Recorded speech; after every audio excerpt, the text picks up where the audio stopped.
On today's show, one real and one fake M1X MacBook Pro leak, Apple Watch Series 7 going on sale today, a developer builds an iMac G4 with an M1 inside, Ironheart CarPlay details leak, and will Apple make another iPod? I'm iCave Dave and I simplify Apple so that everything just works for you, and if you want the latest Apple news, leaks and rumours every weekday at 12 UTC, like this video, subscribe to the channel and ring my bell. And our first story today, it is finally time. The Apple Watch Series 6.5 is available to pre-order probably about an hour after this video premieres. At the time of filming, there's still very little in terms of detail on Apple's own site, and you can't even do the comparison against the Apple Watch Series 6 right now, mainly because it is the Series 6. We didn't get the redesign, the longer battery life, the new double-sided SoC, or anything else that we wanted.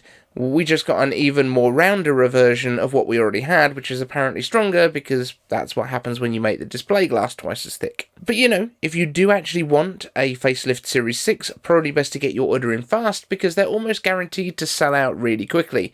And that's mainly because Apple hasn't made any yet. Next up, a developer has built a G4 iMac with an M1 inside. So this is developer Colby Sheets, who's made an absolutely gorgeous machine, which basically, as far as I can tell at least, houses the internals of an M1 Mac Mini inside the base of an original iMac G4, and uses its built-in display, which he's had to do kind of pin-outs and all sorts of stuff for.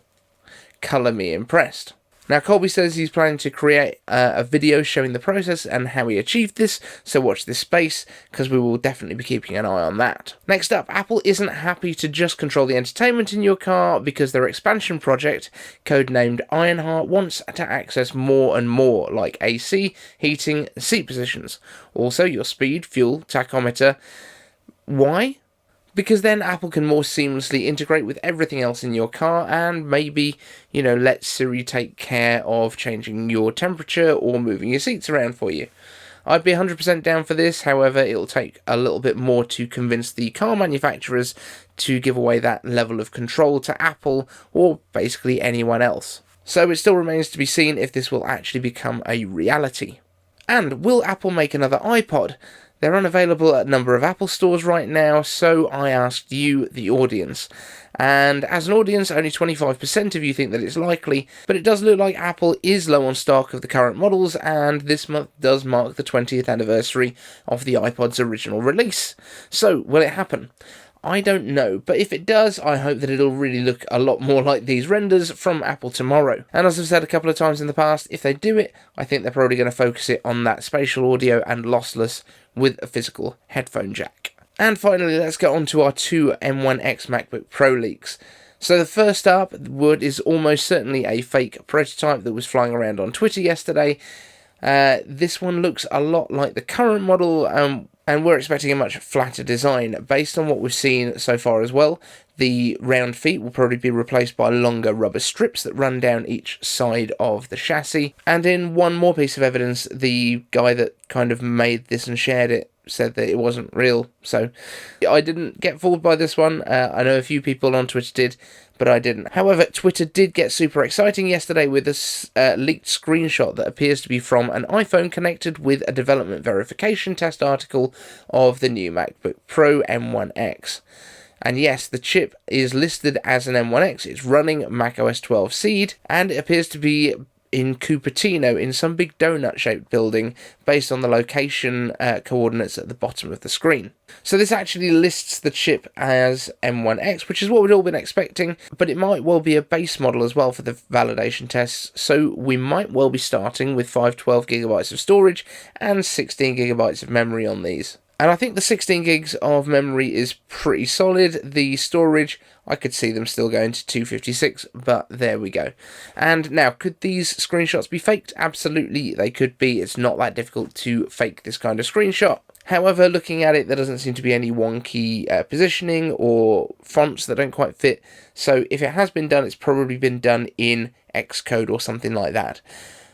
But I think this is legit. Let me know in the comments section if you agree. And we're going to get into your iCave answers. Alan B Unboxings and News asks, iCave Answers, hey Dave, how are you feeling? Where is the October iPod Touch event, and where is the November Max event, and why never got invitation? Now, I'm pretty sure that we're only going to be getting 2 events this year. I think we're getting September and October. As I've just mentioned, the iPod is a possibility. If we are getting an October event, I don't think there would ever be a whole event dedicated just to an iPod. Certainly not at this point. I think the first one might have been. But yeah, it looks like we're probably going to get them next week, I would hope. And then it will all happen in time for that investor call that we talked about yesterday. Next up, Greg West asks Archive Answers. Perhaps on those slow news days you could discuss some of your favourite stories from your book collection you showed us yesterday. And yeah, absolutely, I like when we get these little suggestions coming in.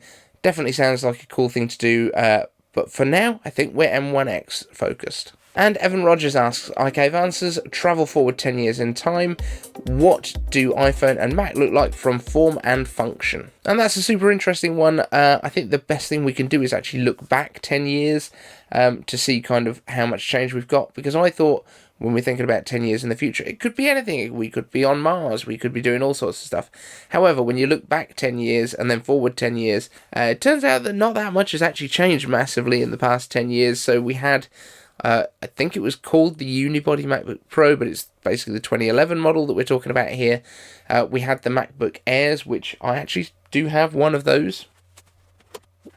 I actually have literally a 2011 MacBook Air right here, and doesn't look a million miles away from what we get these days. It's not exactly the same, and it has got the metal bezels on it. But I don't think the design language has changed enormously since 2011. I'm definitely interested to see what it looks like with the flatter design language, and things do tend to go in cycles, because if you look at what an iPhone looked like from 10 years ago, it was the iPhone 4S, which doesn't look a million miles away from what we have now and what we'll have next year. So there are definitely design cycles that we go through, and there's definitely kind of trends.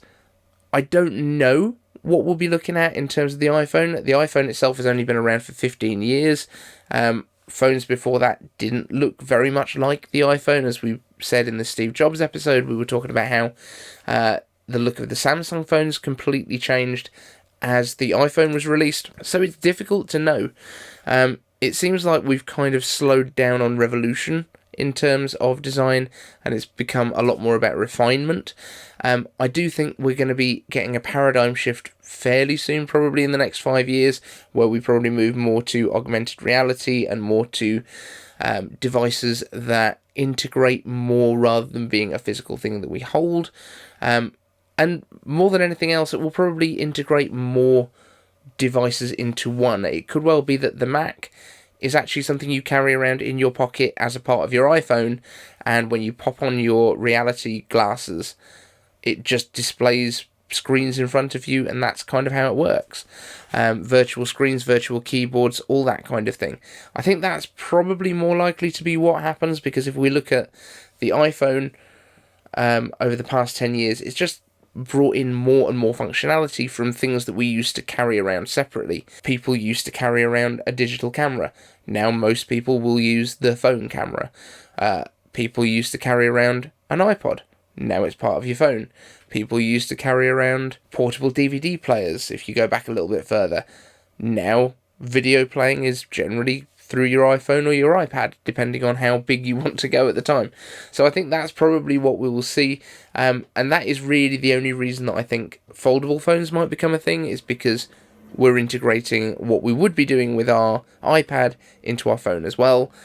That's kind of the only reason that it sort of makes sense, is just eliminating another device up the chain. So I kind of think that's it. That would be my vision of the future, is we just integrate more and more functionality from bigger devices or things that we wouldn't carry with us into the iPhone, and then whatever that iPhone looks like, whether it's something you keep in your pocket permanently and interface through a headset, I don't know.